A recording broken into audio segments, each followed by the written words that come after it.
ఆది శక్తిని నేను అమ్మను నేను. మొట్టమొదట ఆది అంటే మొట్టమొదట శక్తి రూపంలో ఉన్నదంట మహాతల్లి. ఏ లోకములో ఉన్నది?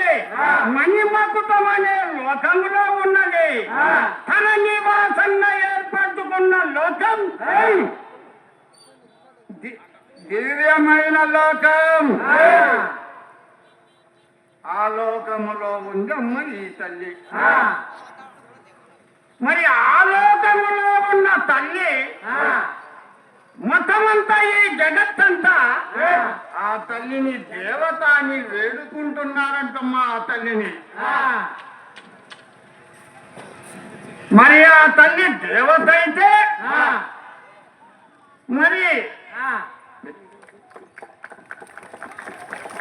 ఏందిరా జాతరమ్మ ఘనంగా దండ చుట్టే ఇలాగంది.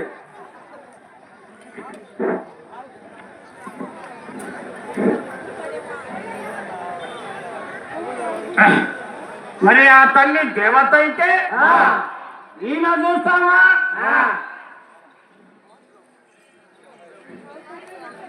సామాన్య మానవుడమ్మైన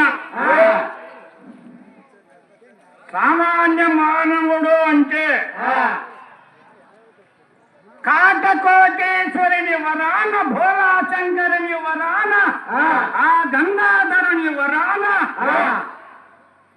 కాటమయ్య వరాన జన్మించిన వాడు కాటమరాజు. కాటమరాజు అంటే దైవాది సంబోధుడు కాటమరాజు. మహానుభావుడు.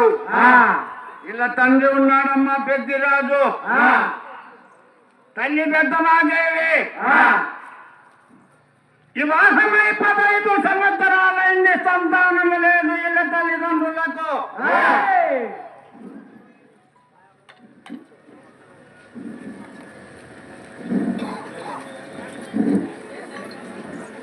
సంతానము లేక సంతానము కొరకు ఇలా తల్లిదండ్రులు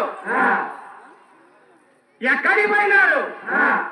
యలమంచి, పంపాద్రి, అద్దవేడు, తనకొండ ఆ పట్టణాలు పరిపాలన చేస్తున్నాడమ్మా ఇలా తండ్రి. మరి సంతానం లేదు. సంతానం లేకపోతే ఏం చేసినాడు మహానుభావుడు ఇలా తండ్రి పెద్దిరాజు?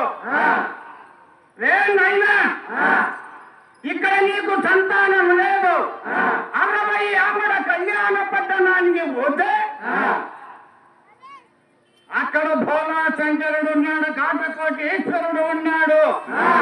అక్కడ ఉందిరా నీకు సంతానమని ఎప్పుడైతే పలికినారో ఇలా తండ్రి కట్ట కాయుడు కట్టుకొని ఆ రాబడ ఆవుల మంద, దేవత మంద, శివుని మంద, ఆ మందను తోడుకొని 17,000 మంది సైన్యాన్ని తీసుకొని ఎక్కడి పోయినాడు?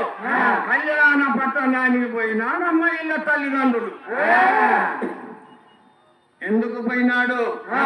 సంతానము కొరకు.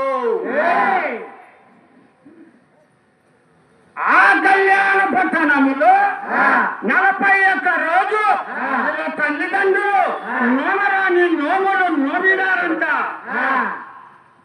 ఏ విధంగా నోమినారు? పర్వతాది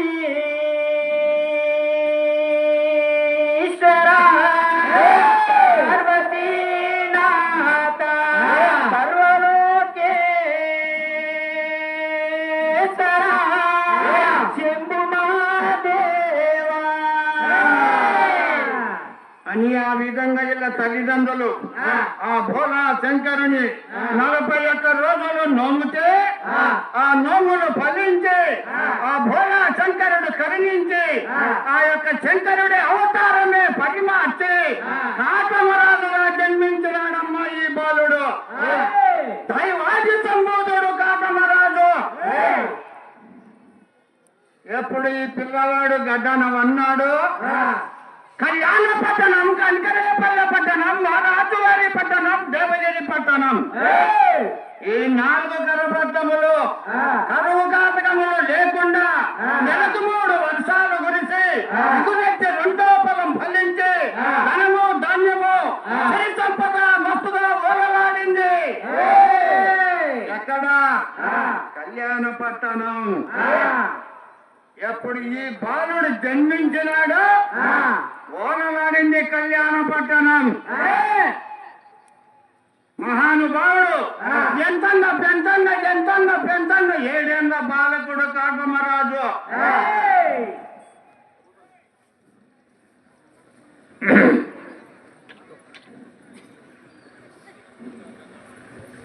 ఏడేళ్ల బాలకుడు వయసు వస్తానే ఇలా తండ్రి పెద్దిరాజుకు పరకార్యం గురించి యుద్ధం వచ్చిందమ్మా. యుద్ధం వస్తే ఆ యుద్ధాన్ని నెత్తిన వేసుకొని తన బంధువులకు వచ్చిన కొట్లాట కాదు, తన భూములకు వచ్చిన కొట్లాట కాదు, తన రాజ్యానికి వచ్చిన కొట్లాట కాదు, పరుల గురించి వచ్చిందమ్మా కొట్లాట. ఆ కార్యాన్ని నెత్తిన వేసుకొని యుద్ధానికి ఎల్లవారిపోయినాడు ఇక తండ్రి పెద్దిరాజు. ఆ యుద్ధంలో 7 రోజులు ఘోర యుద్ధము చేసి 8వ రోజున కత్తుల గరిడ మీద అరహరాన్ని ఒరిగిపోయినాడమ్మా ఇలా తండ్రి పెద్దిరాజు. ఎప్పుడు ఒరిగిపోయినాడు ఆ రాజ్యభారం అంతా 7 ఏళ్ల బాలకుడు ఈయన నెత్తి మీద పడింది ఆ రాజ్య భారం. అప్పుడు ఆ పిల్లవాడు ఆ కళ్యాణ పట్టణం, కనికరేపల్లె పట్టణం, 4 పట్టణాలు బ్రహ్మాండంగా పరిపాలన చేస్తూ చేస్తూ చేస్తూ ఉండగా ఒక చిన్న పొరపాటు జరిగింది అక్కడ. ఏమిటా పొరపాటు? భూమి నశనకు లేకుండా పోయింది.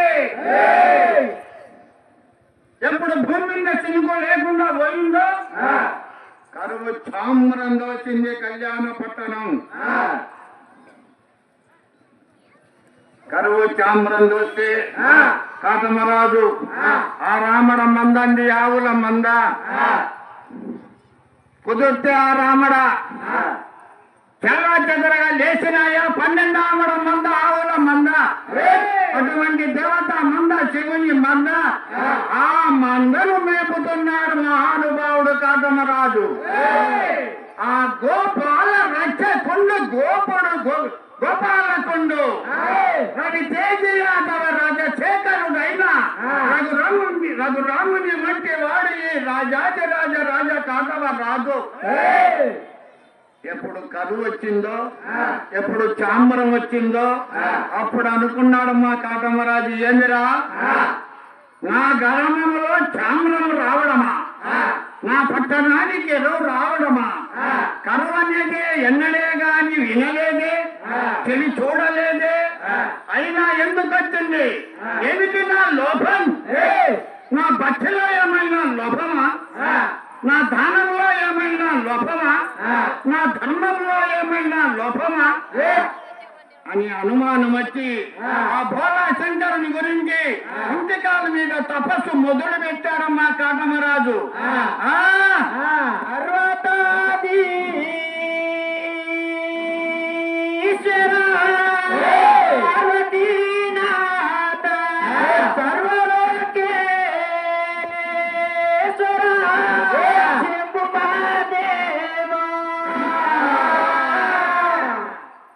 తపస్సు మొదలు పెడితే శంకరుడు పలకలేదమ్మా. భోలా శంకరుని గురించి ఎప్పుడు తపస్సు చేసినా శంకర అంటే ఓడి పలికే శంభుడు ఏమిరా ఇంతకన్నా కఠోరంగా నేను తపస్సు చేస్తే నా శంకరుడు పలకడా? ఏమై ఉండవచ్చు? నా భక్తిలో ఏదో లోపం ఉంది అని వరలో కత్తి తీసి పైకి ఎగిరేసి ఏం చేస్తాడా కాటమరాజు? ఎగరేసి